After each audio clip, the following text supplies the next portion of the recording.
get low when the whistle go.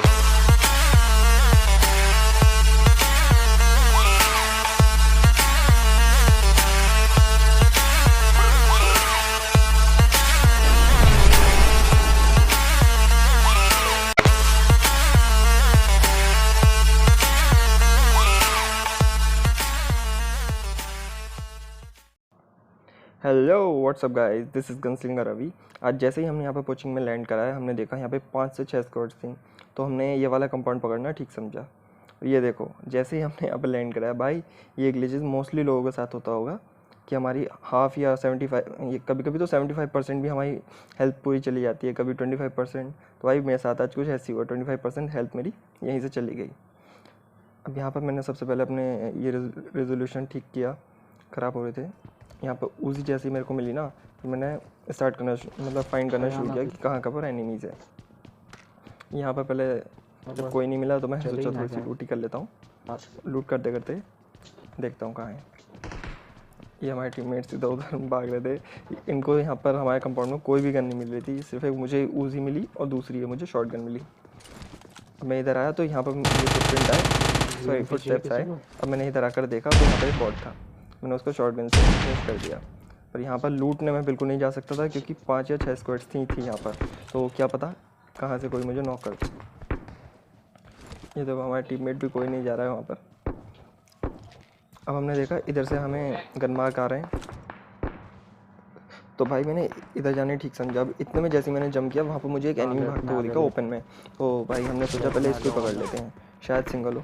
अब यहाँ पर देखो पता नहीं भाई कहाँ से कौन मुझे नॉक करना चाहता है। तो सबसे पहले मैंने कवर में जाने के लिए सोचा, तो मैं सबसे पहले घर में गया। अब देखो इतने मैंने सोचे था कि अविनाश को वैनम कुछ ने नॉक भी कर दिया VSS से। भाई ओपन में जाना तो बहुत ज़्यादा डेंजर है यहाँ पर। अब ऊपर जैसे कुछ स्टेप आते तो यहाँ पर एक एनिमी दिखता है, चलो उसकी टीम का एक हमने नॉक कर दिया। नॉक करते भाई फिनिश कर दिया करो, क्योंकि उसके टीममेट्स आगे होते, मेरी हेल्थ भी नहीं थी। अगर वो आते मुझ पर, अगर वो रश कर देते, वैसे ही मैं अकेला था, हमारा एक टीममेट मर भी चुका है, बहुत आसानी से वो लोग मुझे मार लेते। अगर आपके साथ भी कभी भी ऐसी सिचुएशन हो तो आप अपनी स्क्वाड से दूर मत रहो। तो देखो उसका एक टीममेट आया, तो मैंने अपने टीममेट को बोला कि मुझे कवर देना, पर उनका कोई पिंग इशू था तो इसलिए वो भी नॉक हो गई। कोई बात नहीं, यहाँ पर मेरे टीममेट ने मुझे बचा लिया और मेरा किल भी चुरा लिया। गोली बहुत थोड़ी थी, सारी आप हेल्थ लगाओ। ये लोग इसने फ्रैग किया बाहर से, किसी ने किया, कोई एनिमी था उसी की टीम का, उसने फ्रैग किया और उसका टीममेट भी बच गया। मैंने सोचा ठीक है भाई कोई बात नहीं, बच गया, दोबारा पकड़ लेंगे उसको, तो अपनी जान तो बची। अब कभी भी ना अगर ऐसे किसी एनिमी को अगर आपकी पोजीशन पता है तो आप एक घर में या एक जगह पर कभी मत रहो। नहीं तो भाई अगर वो दोनों तीनों विंडोज़ में अगर फ्रैग मार देंगे तो भाई आपको तो नॉक होना ही पड़ेगा। क्या पता कभी कभी तो 2 फ्रैग ऐसे पड़ जाते हैं कि नॉक होते ही आप किल भी हो जाओगे। ये देखो आयरा को इसने नॉक थी बेचारी को कंफर्म कर दिया। ये ऊपर आ गया, इसने मेरे दूसरे टीममेट को, तीसरे टीममेट को भी इसने मार दिया। मैंने कोशिश किया, मुझे लगा कि भाई यहाँ पर आए वो और ऊपर आकर मैं उसको नॉक करूँ, लेकिन नहीं आया। मेरे पास एमओ ज़्यादा नहीं थी, यहाँ पर आया, यहाँ पर किसी तरह बच गया।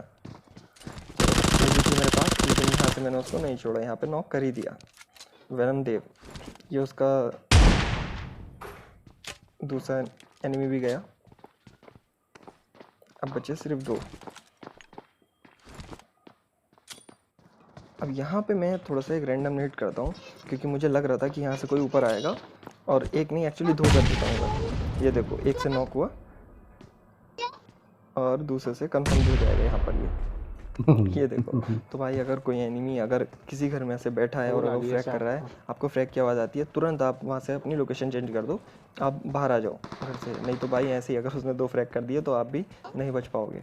अब उसका सिर्फ लास्ट एनिमी बचा है उनकी टीम में, लास्ट। तो मैं इधर से देखता हूँ तो यहाँ पे मुझे थोड़ा सा उसका हेड दिखता है राइट वाली जगह पर, तो मैं इसको स्प्रे देता हूँ, लेकिन राइट में जो थोड़ी सी दीवार थोड़ी ऊँची है, इसलिए उसके पीछे आकर या तो वो प्रोन हो जाता है या उसके कवर में आ जाता है वो, इसलिए वो बच जाता है। चलो अब फाइनली हमें उसकी लोकेशन तो पता है, हम उसको मार ही सकते हैं, लेकिन अपने पास एमओ भी थोड़ी कम है, तो हमें एमओ ज़्यादा वेस्ट नहीं करनी होगी। हमें थोड़ा सा संभल के, क्योंकि शॉटगन का भरोसा नहीं रहता ना। क्लोज रेंज में शॉटगन बढ़िया है, लेकिन अगर थोड़ी सी भी अगर आप मिड रेंज लो तो भाई शॉटगन इतनी ज़्यादा पावरफुल नहीं होगी। अब जब मुझे उसकी लोकेशन पता ही है तो मैं अलग अलग जगह से थोड़ा सा रूम बनाने की कोशिश करता हूँ कि मुझे शायद कोई एंगल मिले जो मैं उसको नॉक कर सकूँ। अब यहाँ से इस घर में तो मुझे उसके फुटप्रिंट नहीं आ रहा है, तो मतलब इस घर से उसने लोकेशन चेंज कर ली। अब मैं यहाँ से आता हूँ तो यहाँ पर देखता हूँ मुझे फुटप्रिंट आ रहे हैं, मतलब वो ऊपर ही है। अब यहाँ कोई नहीं, तो मतलब इस छोटे वाले रूम में है। अब 35 एमओ है, ये भी हो सकता है कि भाई वो टीपी ले रहा है, तो यहाँ मैं एक रैंडम स्मोक कर देता हूँ जिससे कि वो थोड़ा डिस्ट्रैक्ट हो और टीपी भी उसकी बेकार हो जाए।